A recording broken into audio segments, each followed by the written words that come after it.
And so here we are again with our first keynote speaker, and I welcome Mr. Christian Patermann. Christian Patermann is an international bioeconomy expert and advisor. He's member of the first German Bioeconomy Council, former director of the EU Commission, and also member of the World Bioeconomy Forum's Advisory Board and AlpLinkBioEco Advisory Board. So welcome, Christian Patermann. It's a pleasure having you this morning. And I leave the stage to you now.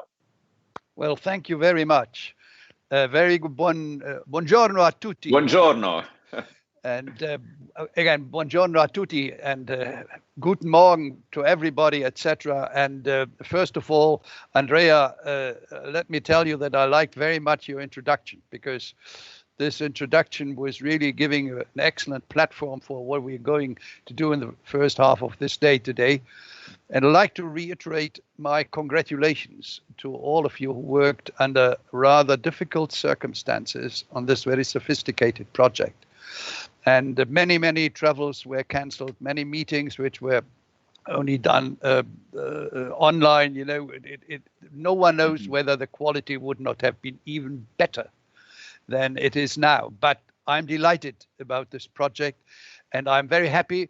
And I'm very privileged that I now, within the next 25 or 30 minutes, can give you some, let me say, more strategic, more larger dimension of what you're going to do to put you in the right, if I may say so, mega view on what's going on within the different bioeconomies in the whole world, and also talk to you a little about the perspectives after the COVID-19. Could I have the first slide? And then immediately the second one. I'd like the next one, please. I like to start to offer you a small jewel from the history of the bioeconomy. As you know, I was the responsible director who, if I may say so, who in the European Commission invented the whole story in the year 2004, 2005. And this, what you just find here, this definition, is the beginning of the modern bioeconomy, at least in Europe and probably in the whole world.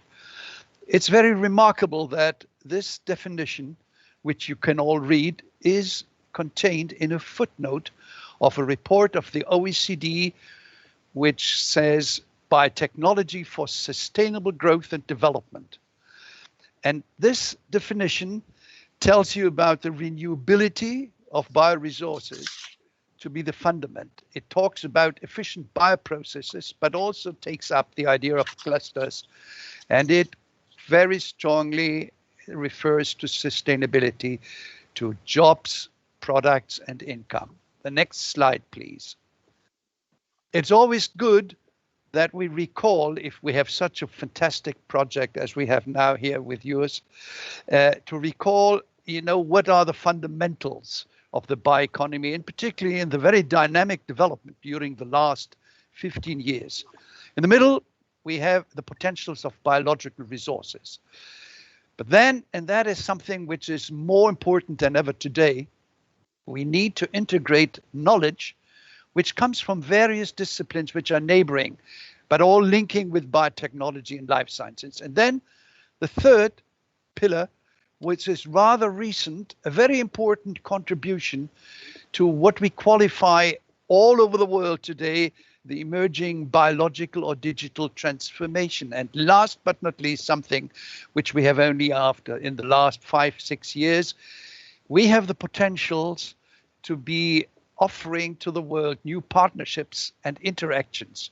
For example, with respect to the achievement of SDGs, but also enabling the circular economy. And now please keep that, and this vice versa.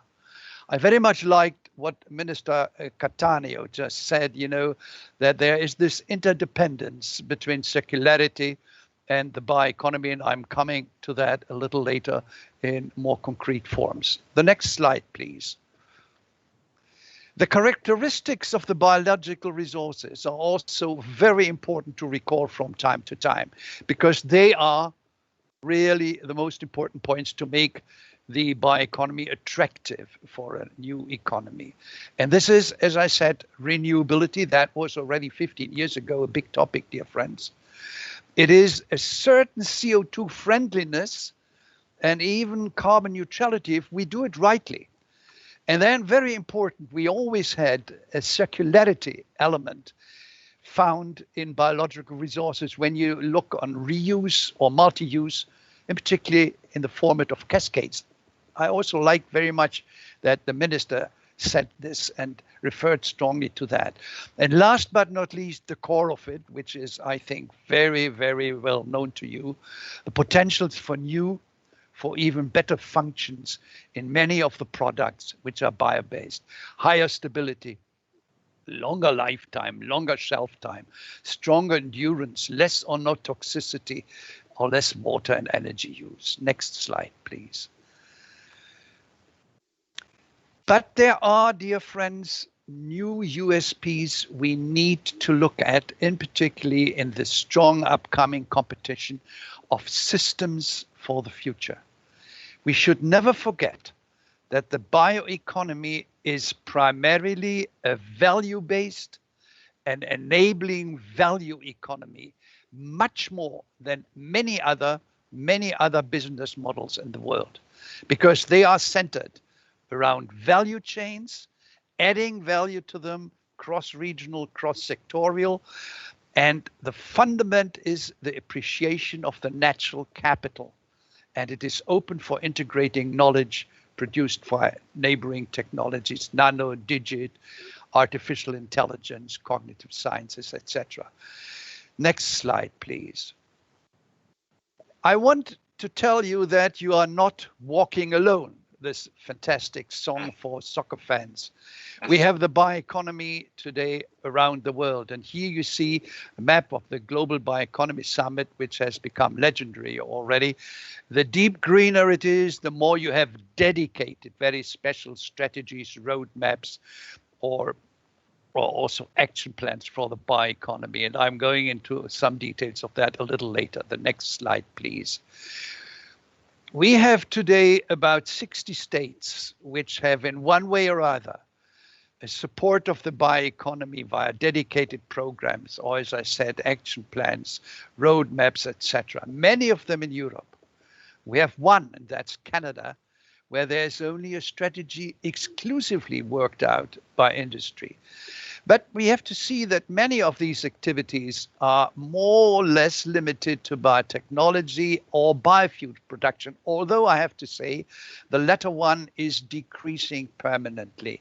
And that is that today we have, after 15 years, not the bioeconomy as such, but many bioeconomies around the world, and that will be very relevant for the future. Next slide, please.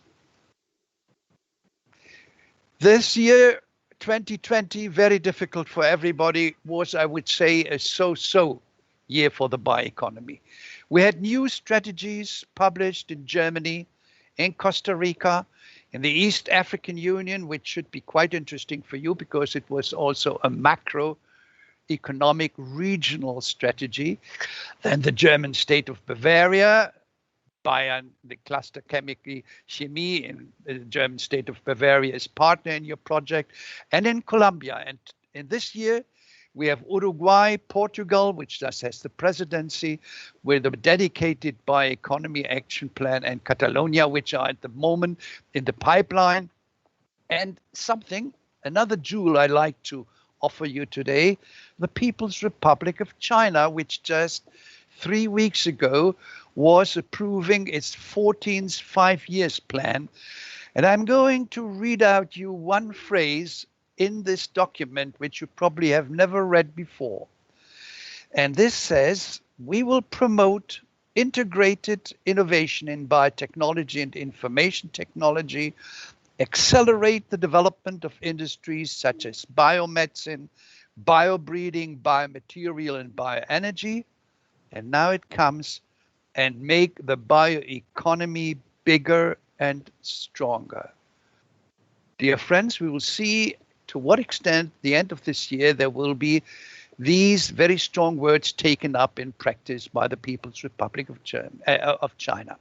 And now let's finish with the present status. Germany and Austria are going to publish new action plans during this year, and Finland is going to start updating its strategy. Next slide, please.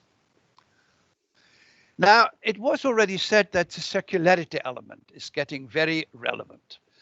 And here I like to refer to you the very important study of the European Environmental Agency just 2 years ago, where they very clearly and in a very persuasive and convincing way are demonstrating that there is a tandem, that bio and circular are completing each other, are complementary. And they have in this excellent study very illustrating examples in the area of biorefining, 3D printing, multipurpose crops, etc. Next slide, please. So I show you that some people even think that the circular bioeconomy can do more than the bioeconomy as such and more than the circular economy as such. The next slide, please. And there are even now people who talk about the bio-based circular economy and not only about the circular bio-based economy. So, dear friends, I'm coming to that later on. This is by the Forschungszentrum Jülich. This is a little food for thought for the future. I'm coming now to the next big topic, and that is the sustainable development. Can I have the next slides? I'm not going to tell you what of the global goals will be very much of relevance for the bioeconomy. You know, it started 5 years ago when Jeffrey Sachs, the guru of the sustainable development, was giving a speech at the Global Bioeconomy Summit in Berlin, where he simply said, take all these 17 goals and then try to see one after the other, you know, what's the relationship between the bioeconomy and the achievement of these goals. And that is something which today is very much in the center of deliberations of politicians, of academicians, and it's reaching out now to economy. The next slide, please. So circularity and sustainability both will influence the further directions around the world on the choice of the topics, the way how we are going to implement bioeconomies. It will formulate new demands and challenges for education and training, but also communication and funding. Next one. And don't forget that also in your daily work.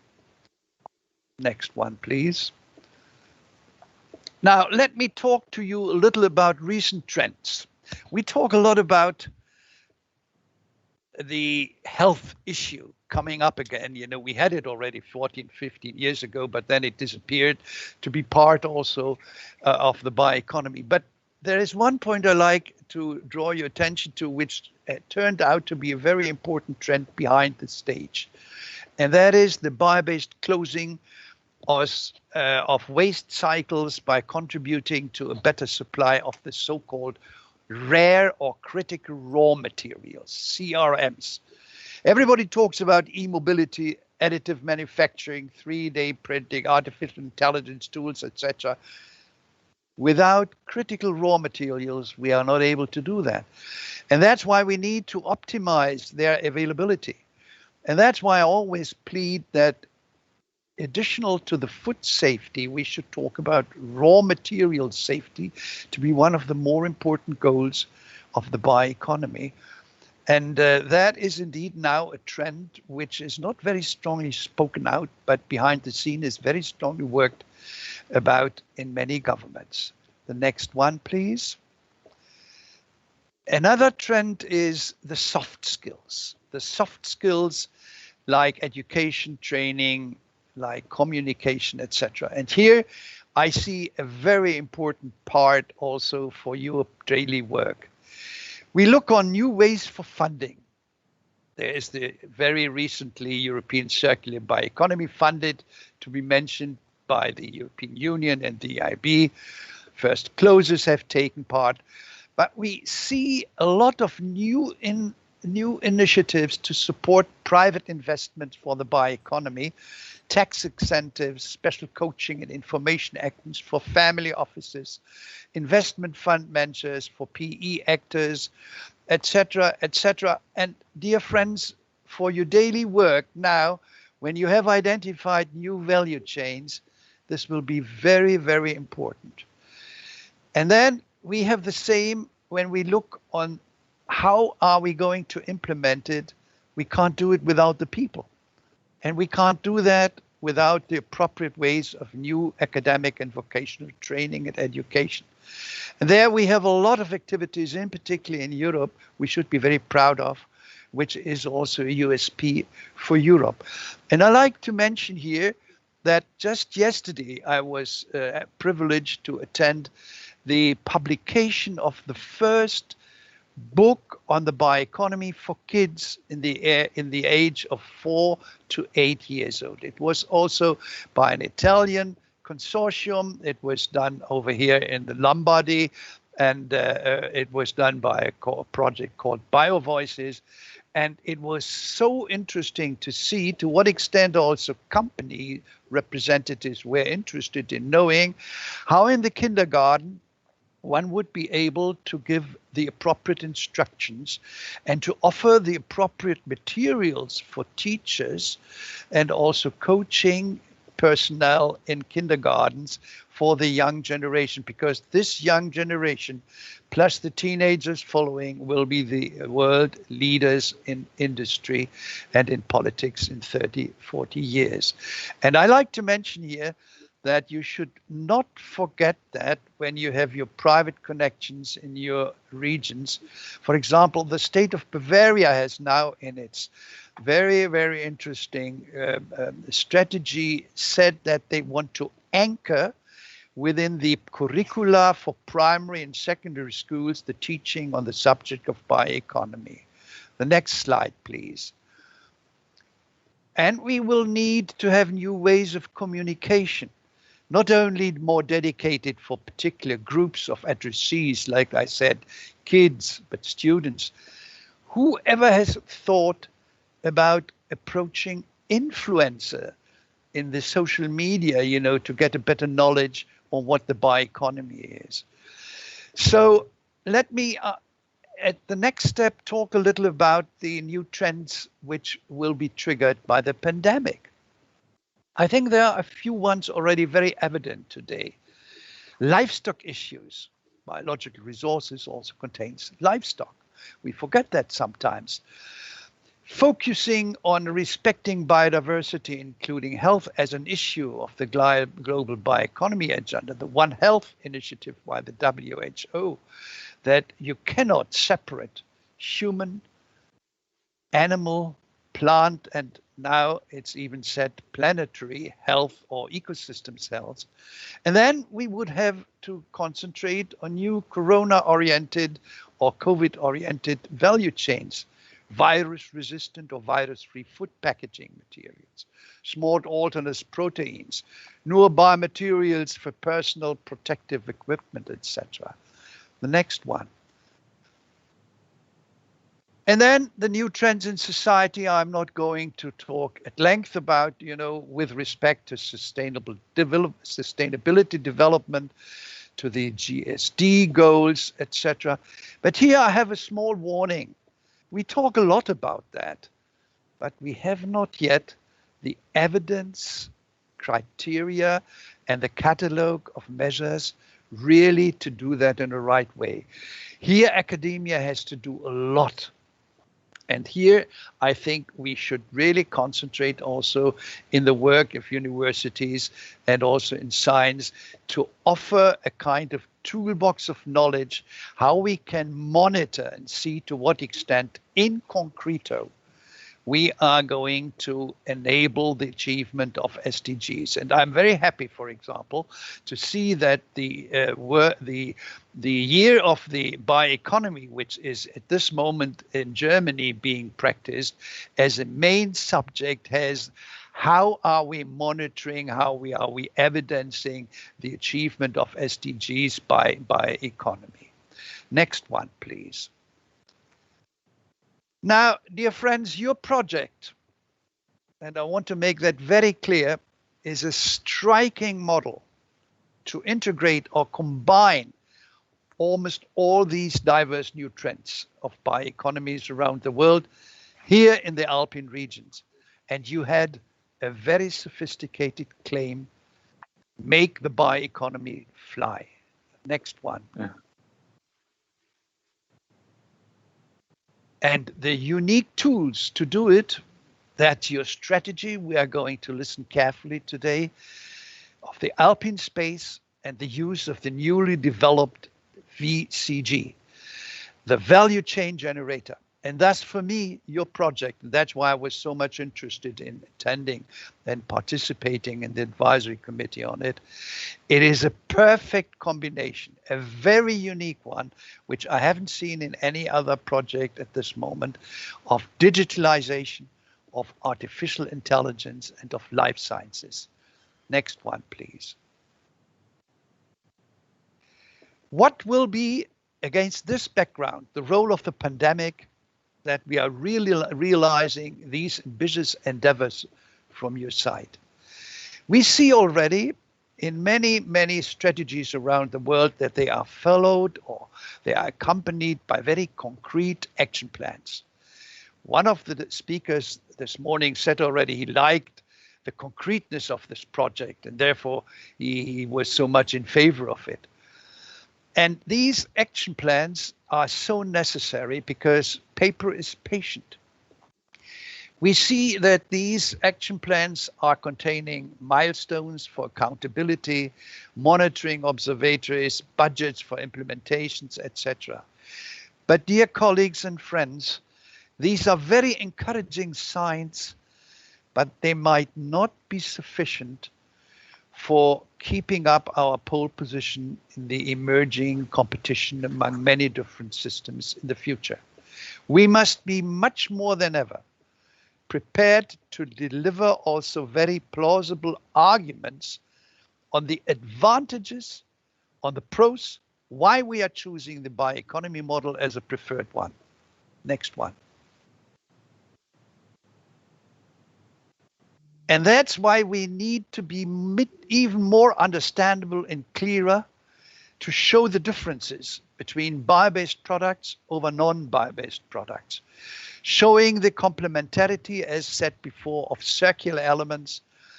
And dear friends, I think you have much more to offer than the very impressive 11 cases which I've read and the results of your project and talked about it with quite a few people. The next one, please. It might help, and with this I'm going to finish, it might help that in this emerging competitive discussion on the power of the different business models, that we are thinking maybe of elaborating not only the SDGs, but the BDGs, proper bioeconomy development goals, showing, how they might differ, but also complement existing SDGs. And I give you some examples. And I think this is extremely important in the very strategic discussions you will also in your daily life have to lead with people to convince them that this is a better solution. And these examples is, for example, the preference system of the principle of renewability. It's not contained in the SDGs. The preference of the systemic approach when we have conflicts, contradictions, or need to tackle unavoidable trade-offs. We should emphasize the relevance of design, planning, making business in cycles and chains. It's also not contained anywhere in SDGs. We should stress, as I said, the principle of adding new values within planetary boundaries and then pushing integration of new knowledge. So just some food for thought. And another idea, please, the next slide. As I mentioned before, many people talk today about the circular, sustainable bioeconomy, but more and more people are putting it around. They talk about a bio-based circular economy. I just attended 3 weeks ago a very interesting one-day seminar by the Portuguese presidency, also with Vice President of the Union, Mr. Patermann, and the Prime Minister of Portugal, with the title Climate Changes, the Circular and the Bioeconomy.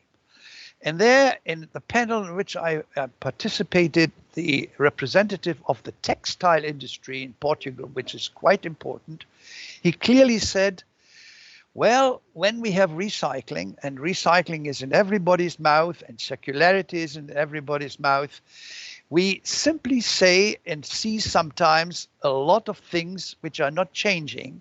For example, that a certain toxicity in a material remains. When it's recycling, it's not changing. But here, bio-based solutions might help. And the same when we took a life cycle assessment on the recycling process, we might note a lot of energy and water use. This also might be helped by bio-based solutions, etc. So circularity would not on its own do it and needs the help. And on the other hand, the bio-based solutions must be circular. And I see, dear friends, in your interesting pyramid, I call it the BioLinks pyramid, this BioLink element in the VCG, a very interesting, I would even say, a DNA for this circular bio-based economy and the other way around. The next slide, please. So your project, and I'm coming to the end, has delivered a very good pole position for the bioeconomy to fly, but not only in the Alps region, maybe around the Northern Sea, the Danube region, parts of the Mediterranean, when we have the model of the microeconomic bioeconomy strategy for the Alps. It might serve as a model. Up to now in Europe, we only have that in the Nordic region, where we have such a strategy of the Nordic states around the Baltic, plus the Northern Atlantic, etc. You have reached an enormous amount, a treasure of practices, of knowledge, of data.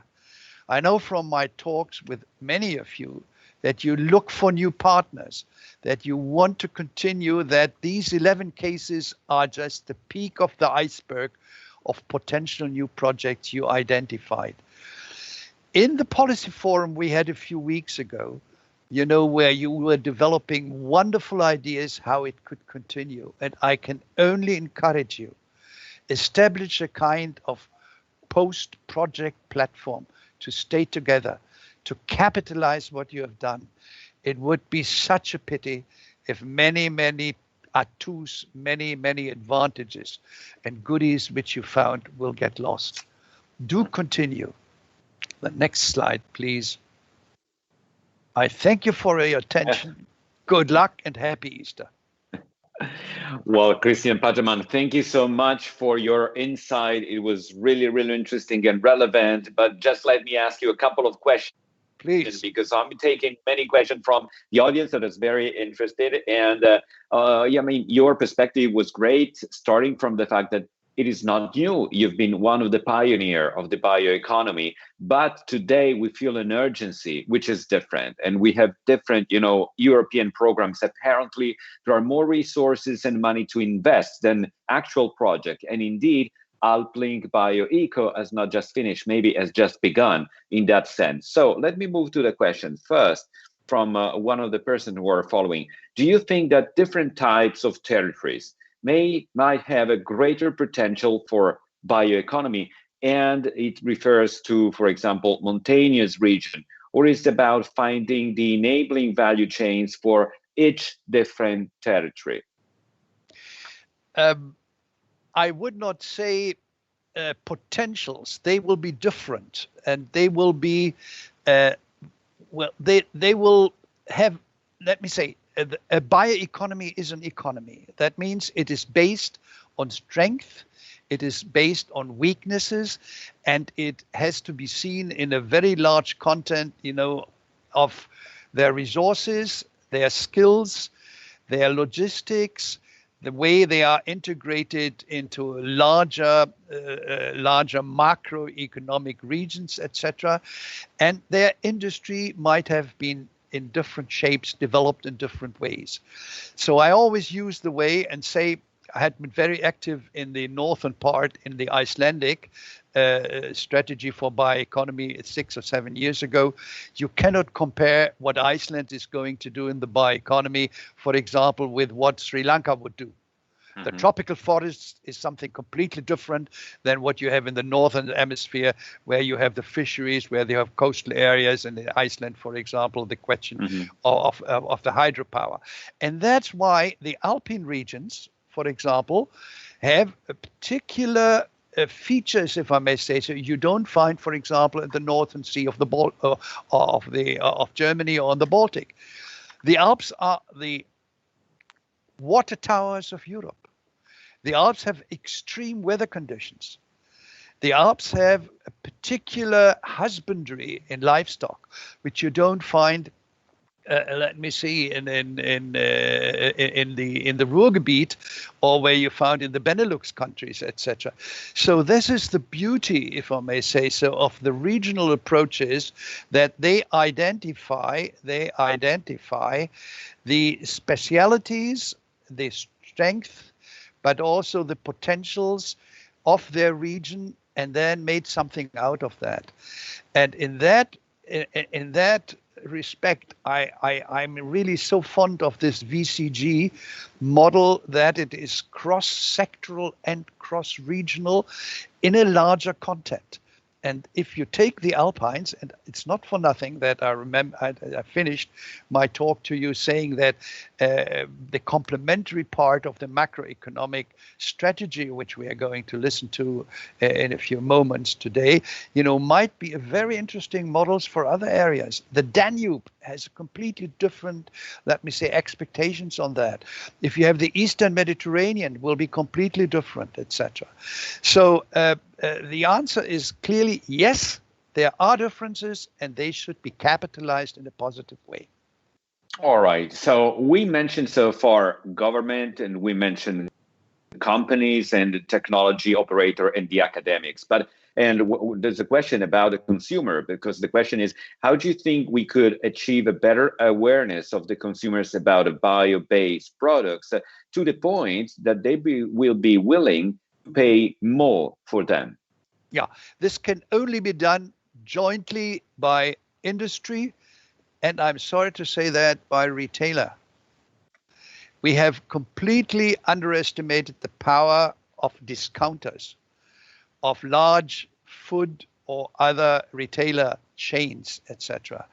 They need to be convinced that it is good for their business, but it is also good for the planet, and it's good for the consumers. That is, let me say, more the larger strategic part. The more concrete part is, and there is an Achilles first of the bioeconomy at this moment, and also of bio-based products, that's the labeling and certification. I found it extremely interesting when implementing the strategy in the UK. The first step the UK was undertaking was to have a big campaign to find out to what extent certification and labeling process for separate projects and materials should be done, etc. And in that respect, I like very much what the minister said this morning: public procurement. In the United States, we have the bio-preferred program. That means the public procurement, the public purchases will give an example, and they will show to the consumer that the public authorities are buying this and this and this, and they're preferring that to non-bio-based products in case the quality is compatible, the price is compatible, and the quality as well. So, we have to do both. We have to engage the chains of the retailers, and we have to do something so that the consumer perspective is being responded to in knowing what he is or she is buying, that they have a content in the label of what is bio-based. And we need really to invest a lot to come to grips with these issues in the future. All right, Professor, there's a stream of questions about what's next, the next step. And for example, Magdalena Buch is asking you, how should we continue our work? So develop the value chain generator features or widen the scope of regional partners. And there's another question about how far and to what extent do you expect the European Union to continue to support the AlpLinkBioEco project, and especially the use of artificial intelligence in combining business opportunities through the value chain generators? Well, I'm starting with the last question. I'm pretty sure that the CBE, the Circular Bioeconomy Europe, which is the succession of the BBI activities, when they will have their first calls, they will very strongly push a stronger integration of business model artificial intelligence and also digitalization. There's no doubt about that. And so I see there a lot of possibilities coming up in the future for something to continue, on this line of a better integration or stronger integration of these different streams of technologies in concrete projects. The second point is, as I said, I have found so many in my talks, so many examples which were identified now by the VCG that it would be very, very bad, if you just lose these potentials. And for that reason, I think the establishment of a kind of platform, as was discussed already, and thinking also maybe within this macroeconomic strategy to be developed, with even some common calls in the future. This is really future, and it might take a longer time than we think. That there is a kind of scenery to be built up for the Alpine regions, that you're going to continue in a kind of corporate identification of your commonalities which you have, which you found already. The commonalities was an important feature in the VCG methodology in your daily work today. All right, thank you so much. It was great having you, Christian Patermann, and at our conference today. Happy Easter to you too. Thank you very much, and thank you for your moderation. Take care, bye-bye.